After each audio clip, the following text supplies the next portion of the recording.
Okay, good afternoon and welcome to St George's Park for this media conference here with Taylor Harwood-Bellis. As ever, if we can keep it to a maximum of 3 questions per person for the first round, and we will come back to you if we have time. And then we'll do a little section at the end of Bargain until 10:30 p.m. this evening as well. So once everyone's settled down, we'll start with Rob Dorset. Taylor, nice to see you. Many congratulations. I think Lee Carsley had always promised you, hadn't he, that if you were playing regularly and playing well in the top division, that this chance would come, and it has. What does his support and this moment mean for you? Yeah, it means a lot. Obviously, it's such a proud moment. It's something that I think highly of, playing for my country. Even at the younger age groups, I really took pride in being called up for the 21s and all the way down to under 15s. So to be obviously called up for the first team, I knew it would be obviously a tough ask, and with the quality that's in the squad. But as you said, he always said if you're playing well at the top level and doing the best you can, then yeah, there'll be a high likely chance to get called up, and he stuck to his word, and yeah, so I'm really happy. It's been, I suppose, a tough baptism for you being back in the Premier League with Southampton. Did the team's results ever leave you worried that maybe England wouldn't come calling? Yeah, it always plays obviously in your mind. I take pride in it. It's a reflection of me, not just the whole team of where we are in the league. So yeah, but I think if you strip it down, and from what I've been told, that I've been performing well. So yeah, I think from what I've been told, it seems very deserved, and no, I'm so happy to be here. Thomas Tuchel, of course, is the new England manager. He isn't here. He's not taken over till the 1st of January, but you can bet he's going to be watching the games at the very least from home somewhere. How does that affect and motivate you, knowing that it feels a bit like a new era, the start of something new for England? I think it'll be a big motivation for all the lads, knowing that there's a new manager coming in, and obviously wanting to keep your spot. Obviously, I'm here now for this camp. It's going to be a tough ask to stay in this role and to stay in the senior squad. So I think that's something that, especially the young lads, will be pushing towards, trying to keep your spot. It's going to be difficult because the quality and the experience in some of the lads that aren't here is massive. So yeah, it'd be difficult, but it'd be something that I've got to focus on week in, week out at Southampton, and if I get minutes here.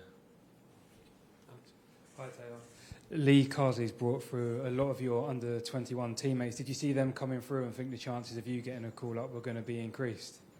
Yeah, I think it was always there with Gareth as well. I think there was always young lads coming in, and obviously you've seen with the boys that went up with Lee now.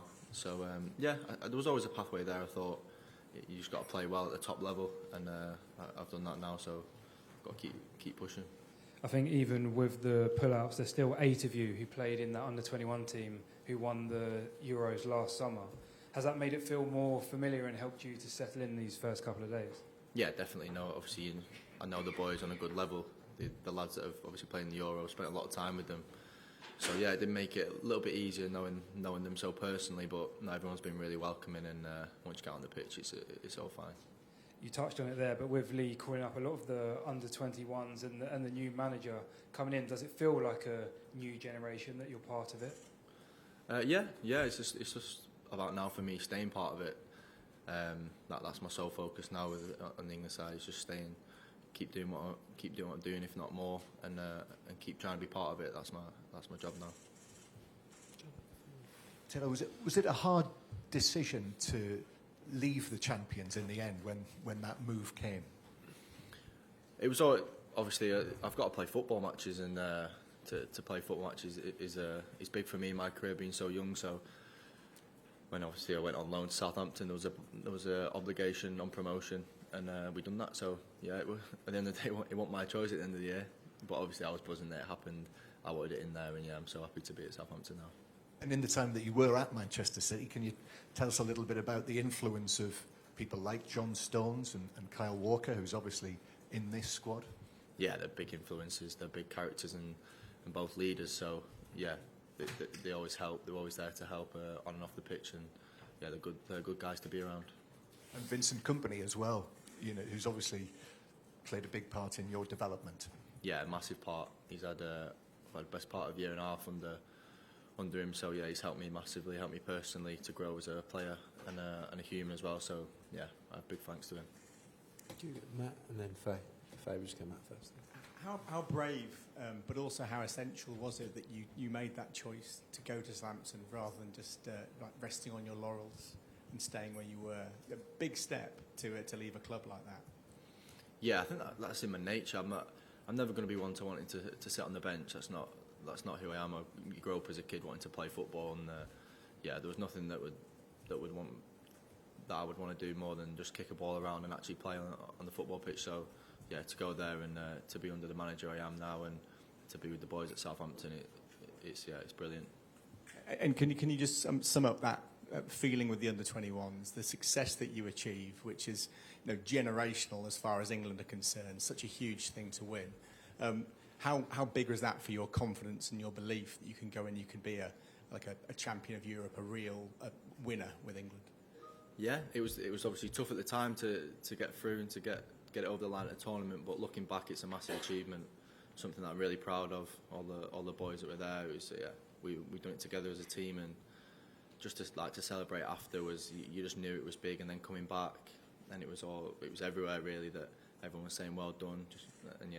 You could just feel how big it was to the country, even though it was obviously under 21 level. You could feel how big it was, and something I look back really fondly of.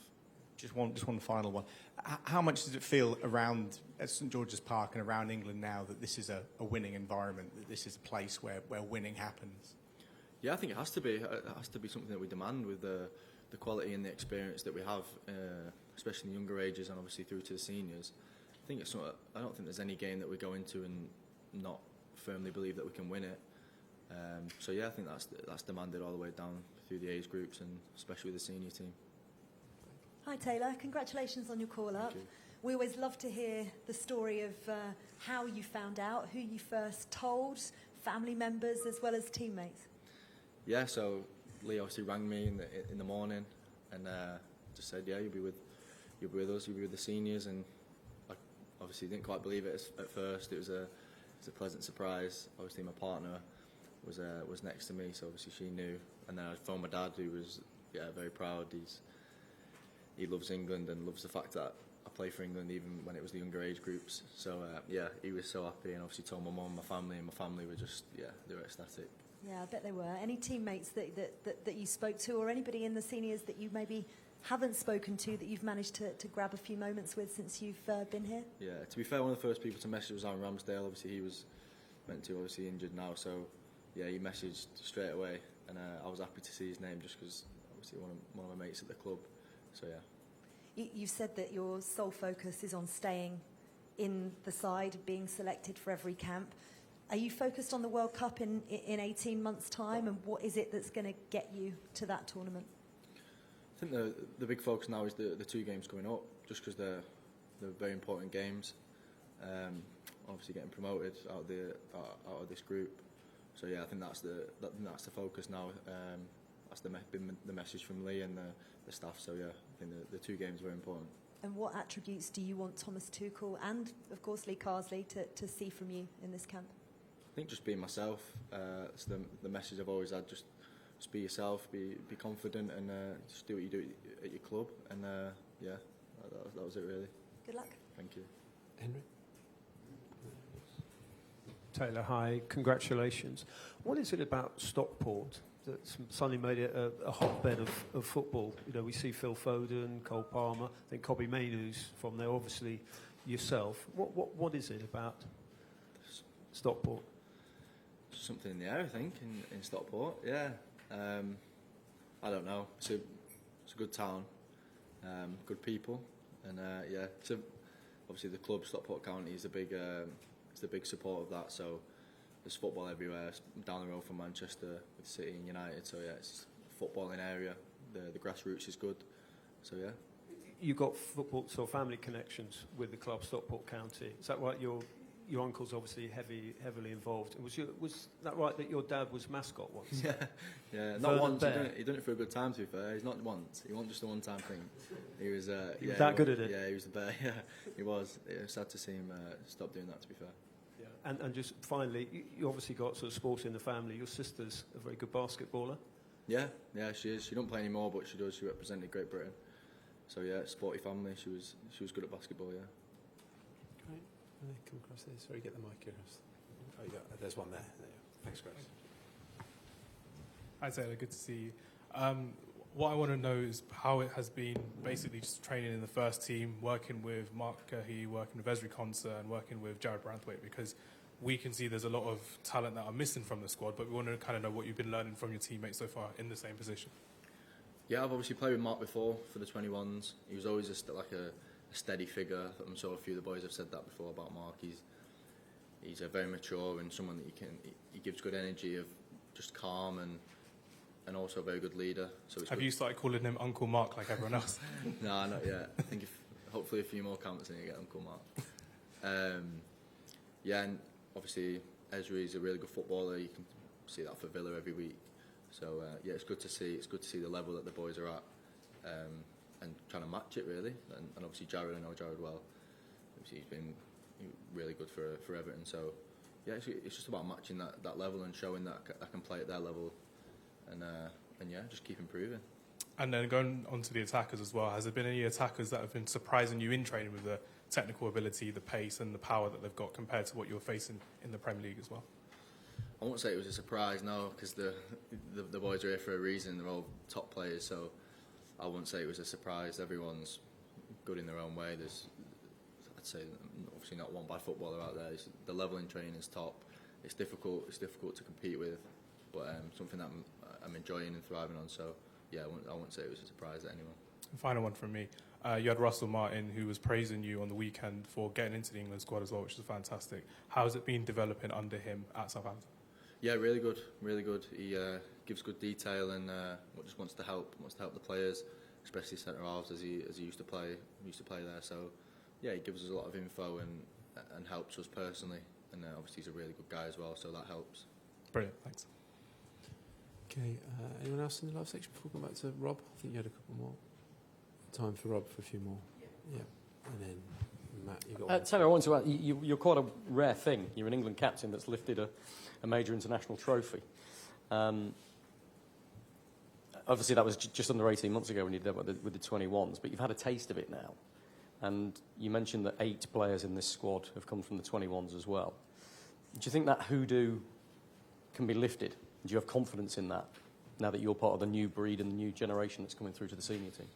Yeah, I think that obviously a lot of exciting young players coming through. So yeah, we'll obviously need a lot of help from the senior players and the experience of playing at obviously the senior squad and senior games. So they'll help us. But obviously we've got a lot of energy, and obviously the experience of the 21s was incredible. It's obviously something that we can try and help with and stuff like that. But no, I think the senior players will be helping us more than we'll be helping them. And Matt, do you want to finish this section? There was a bit of talk a few years ago about the lack of depth in the centre-back positions for England.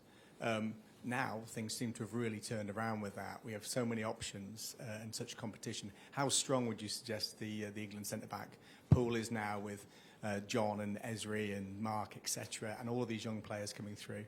And how much of a challenge is that for you to cement yourself in that top 4 or 5 to be in contention for major tournaments? Yeah, it's a big challenge. As you said, you just reeled some of the names off there, and there's a good few more that obviously you didn't name there. So yeah, it's a tough ask, but I've just got to focus on playing my stuff at Southampton and playing at a good level, maintaining the level and getting better, improving. That's the aim. And when I'm here, I'm trying to impress when I'm here. And yeah, that's the most important thing. It'll be a big challenge, as you said, with the experience and the quality of players in that centre half position. It'll be a tough ask, but something that I'm excited for, and I'll try my best. Okay, we'll end the live broadcast there and move on to a short section of Bargain until 10:30 p.m. this evening.